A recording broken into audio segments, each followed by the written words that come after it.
Episode 84 और 95 शिव और दवा का बाहर लंच करना। अब तक हमने पढ़ा कि कैसे इवा शिव के उसे फोन या मैसेज ना करने से गुस्सा हो गई थी, तो शिव ने उसे मना लिया था। शिव इवा को लेकर एक रेस्टोरेंट में खाना खाने आया था, लेकिन यहाँ पर शिव ने इवा को फिर से चीधाया। अब आगे शिव के चीधाने से इवा अपना पैर पटकते हुए बोली, शिव आप बहुत बुरे हो, आप हमेशा मुझे परेशान करते रहते हो, जाओ मुझे नहीं करनी आपसे कोई बात। ये बोल वो जाकर एक कुर्सी पर बैठ गई। शिव ने जब इवा को चीखते देखा तो ना में अपना सर हिला दिया, फिर वो भी चलकर इवा के पास आया। उसने इवा के पास वाली कुर्सी खींची और उस पर बैठ गया। फिर उसने इवा का हाथ पकड़ा और उसे अपनी तरफ खींचा, जिससे इवा उसके ऊपर गिर गई। इस तरह अचानक खींचने से इवा की चीख निकल गई। वो शिव से बोली, शिव क्या कर रहे हैं आप, अभी मैं नीचे गिर जाती तो मैं तुम्हें गिरने ही नहीं देता। ये बोल शिव ने इवा को अपने गोद में ठीक से बिठाया। लेकिन अभी मुझे चोट लग सकती थी ना, इवा बोली। मेरे रहते तुम्हें कभी भी चोट नहीं लग सकती। शिव के इस तरह बोलने से इवा चिढ़कर बोली, आपको बस बातें बनाना आता है, आप इस तरह बात करना कहाँ से सीखे हो? शादी के पहले तो आप ऐसी बातें नहीं करते थे, पता नहीं शादी के बाद आपको क्या हो गया है, आप बदल गए हो शिव। ओह तो मैं बदल गया हूँ, और तुम्हें ऐसे क्यों लगता है कि मैं शादी के बाद बदल गया हूँ? क्योंकि आप पहले मेरे साथ इस तरह फ्लोट नहीं करते थे, तब आप एक शांत इंसान थे, लेकिन अब आप हमेशा मुझे परेशान करते रहते हो। अच्छा तो मिसेज कपूर जरा बताना कि शादी के पहले आपने मुझसे कितनी बार बात की थी? ये बोल शिव इवा की तरफ देखने लगा। वही शिव के सवाल पर इवा भी सोच में पड़ गई। उसे याद माया कि शादी के पहले तो उन्होंने 2-3 बार ही बात की होगी। वो तो हमेशा शिव से बात करने से बचती थी। ये याद आते ही उसने शिव की तरफ देखा।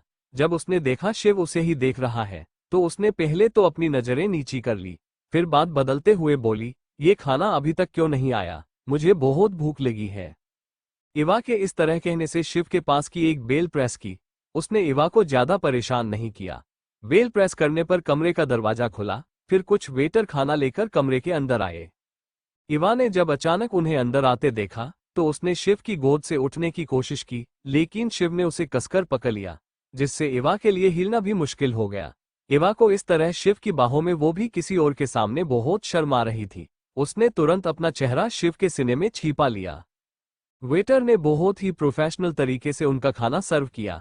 खाना सर्व करने के बाद वेटर कमरे से बाहर चले गए। उनके जाने के बाद इवा ने एक नज़र शिव की तरफ देखा, जिसके चेहरे पर कोई एक्सप्रेशन नहीं थे, जैसे अभी कुछ हुआ ही ना हो। जिसे देख इवा में कहा, क्या आपको शर्म नहीं आती ऐसे लोगों ले सामने? नव ने एक नज़र इवा की तरफ देखा, फिर प्लेट में खाना डालते हुए बोला, मुझे शर्म क्यों आनी चाहिए? शिव के इस तरह के व्यवहार पर इवा ने अब आगे शिव से कोई बहस नहीं की। उसने अपना सारा ध्यान खाने की टेबल पर लगाया। वो देखने लगी कि खाने में क्या क्या है। शिव ने उसके आगे खाने का एक निवाला किया। इवा ने भी बिना कोई बहस किए शिव के हाथ से खाना खाया। इसी तरह उन दोनों ने अपना खाना फिनिश किया। खाना खाने के बाद इवा ने कहा कि उसे स्वीट में रसगुल्ला खाना है। शिव ने भी उसे वही खिलाया। जब इवा ने देखा कि शिव ने कोई भी स्वीट नहीं खाया, तो उसने पूछा, क्या आपको स्वीट खाना पसंद नहीं है? ऐसा नहीं है कि मुझे स्वीट पसंद नहीं है, बल्कि मैं बस पहले तुम्हारे स्वीट खाने का इंतजार कर रहा था, ताकि मैं अपना स्वीट खा सकूं। ये बात शिव में अलग ही इंटेंशन से कही थी, जिसे इवा समझ नहीं पाए। वो शिव से बोली, तो अब आप अपना स्वीट खा सकते हो, मेरा खाना हो गया। इवा के इस जवाब से शिव के चेहरे पर मुस्कान आ गई। उसने बिना वक्त गवाए एक हाथ से इवा के बालों को पकड़ा। उसने इवा के चेहरे को अपने तरफ किया और इवा के होठ पर अपने होठ रख दिए। शिव ने ये सब इतनी जल्दी किया कि जब तक इवा को शिव की बात समझ आई, तब तक ऑलरेडी शिव इवा को किस कर रहा था। शिव इवा को किस करने में पूरी तरह से खो गया था। जब इवा को सांस लेने में तकलीफ होने लगी, तो इवा शिव को दूर करने की कोशिश करने लगी, लेकिन शिव तो इतना खो गया था कि उसे इवा के दूर करने से भी कोई फर्क नहीं पड़ा। काफी देर बाद जाकर शिव ने इवा के होठों से खुद के होठ अलग किए।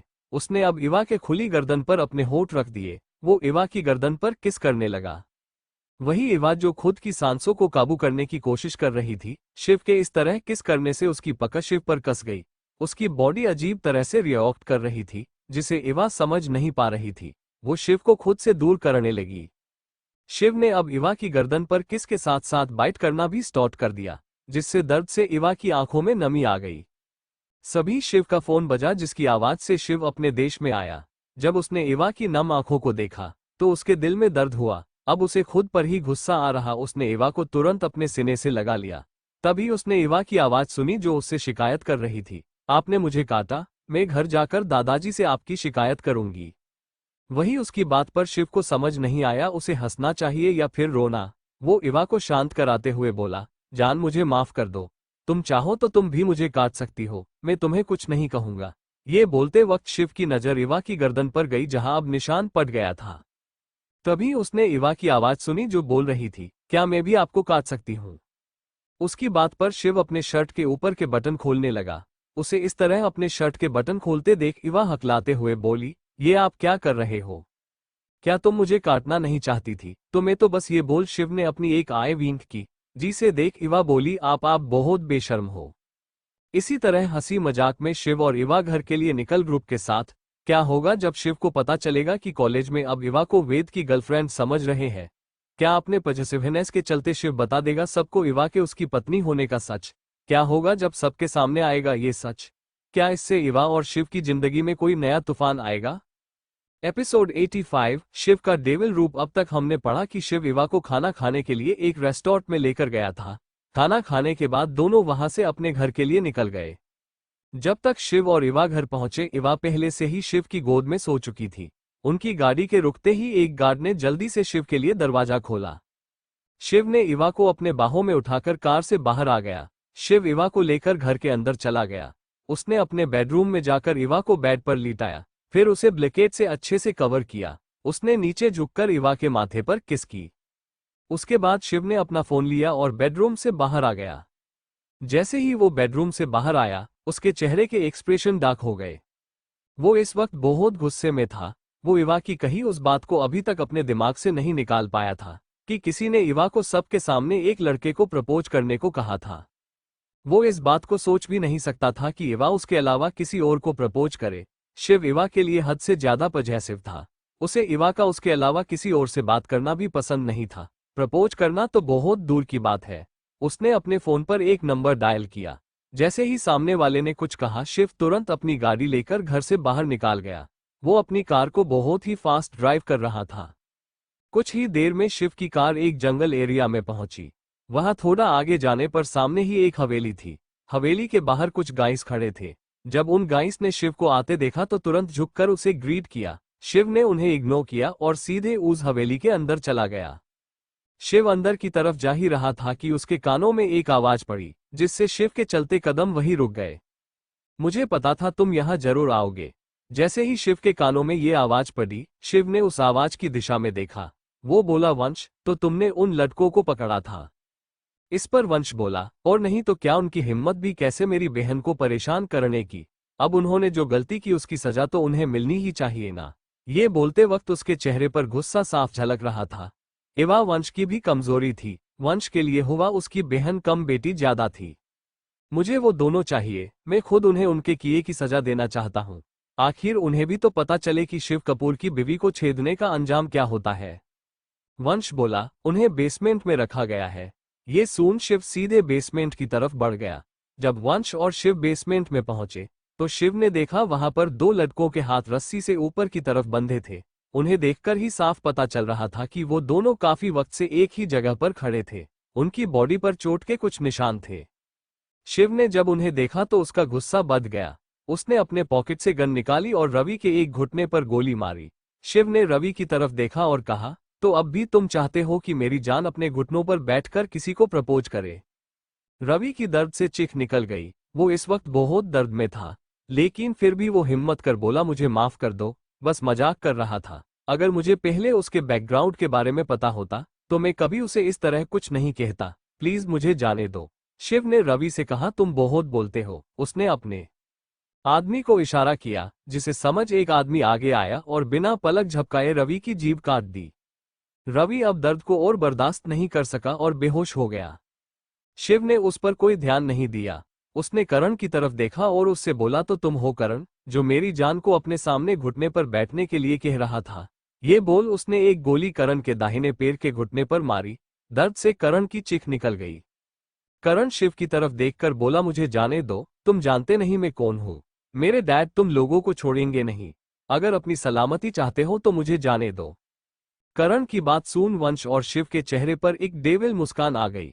वो करण को ऐसे देख रहे थे जैसे कोई बेवकूफ हो। वंश बोला, क्या तुम्हें लगता है आज जो कुछ भी हुआ वो तुम्हारे बाप को पता चलेगा? अगर मैं अभी तुम्हें मार भी दूं तो कोई ये बात नहीं जान पाएगा कि इसके पीछे हम हैं, और अगर किसी को पता भी चला तो भी हमारा कुछ नहीं उखाड़ पाएंगे। शिव इस वक्त किसी साइको की तरह लग रहा था। वो बोला, मेरी जान से कोई बात करे ये भी मैं बर्दाश्त नहीं कर सकता, और तुमने उसे तुम्हें घुटनों पर बैठकर प्रपोज करने को कहा। ये बोल शिव ने एक बार फिर उसके पैर में गोली मार दी। बेसमेंट में अब सिर्फ करण की चीखें गूंज रही थी। बॉडीगार्ड को देख ऐसा लग रहा था कि उन्हें इन सब की आदत थी। वंश भी चुपचाप खड़ा था। उसने शिव को रोकने की कोशिश भी नहीं की। उसे पता था कि शिव उसकी बहन के लिए कितना पागल है। जल्द ही करण भी रवि की तरह बेहोश हो गया था। करण इस वक्त अधमरी हालत में था। शिव अब भी गुस्से में था। शिव ने अपने गार्ड की तरफ देखा और बोला, जब ये दोनों होश में आए तो उन्हें शिकारी कुत्तों के पिंजरे में डाल दो। ये बोल शिव वहां से बाहर चला गया। जब शिव अपने गाड़ी के पास आया तो उसने अपनी गाड़ी पर जोर से मुक्का मारा। शिव अभी भी बहुत गुस्से में था। तभी वंश ने पीछे से उसके कंधे पर अपना एक हाथ रखा। वंश शिव से बोला, तुम कुछ ज्यादा ही सोच रहे हो। एवा भी अब तुम्हें पसंद करने लगी है और वो तुम्हें अपना पति मानती। वो कभी तुमसे दूर नहीं जाएगी, ना ही कोई तुम्हें उससे अगल कर पाएगा। शिव ने बस हाँ में अपना सर हिला दिया। उसने वंश से कहा, एवा घर पर अकेली है, मुझे उसके नींद से जागने से पहले घर वापस जाना चाहिए। ये बोल शिव वहां से अपने गाड़ी में बैठ घर की तरफ चला गया। वंश उसकी जाती हुई कार को ही देख रहा था। यो खुद से ही बोला, क्या मुझे इस बात पर दुखी होना चाहिए कि मेरा दोस्त एक लड़की के प्यार में इस हद तक पागल है, या फिर मुझे इस बात की खुशी होनी चाहिए कि वो लड़की कोई और नहीं मेरी अपनी बहन है। वंश कुछ देर ऐसे ही वहां खड़ा रहा, फिर वो भी अपनी कार की तरफ चला गया। तो क्या लगता है आपको, क्या होगा जब इवा को शिव के इस पागलपन के बारे में पता चलेगा? आखिर इवा के लिए किस हद तक जाएगा शिव? क्या होगा जब शिव को इवा के अतीत के बारे में पता चलेगा? क्या शिव उन सब को भी खत्म कर देगा, या फिर इवा को खुद ही सब कुछ करने देगा? किसी तरह लेगी इवा अपना बदला, इसका क्रेडिट जाता है पॉकेट नोवेल रीडर पर। फिर मिलेंगे। लाइक करें और सब्सक्राइब करें। लाइक, कमेंट एंड शेयर करना मत भूलें।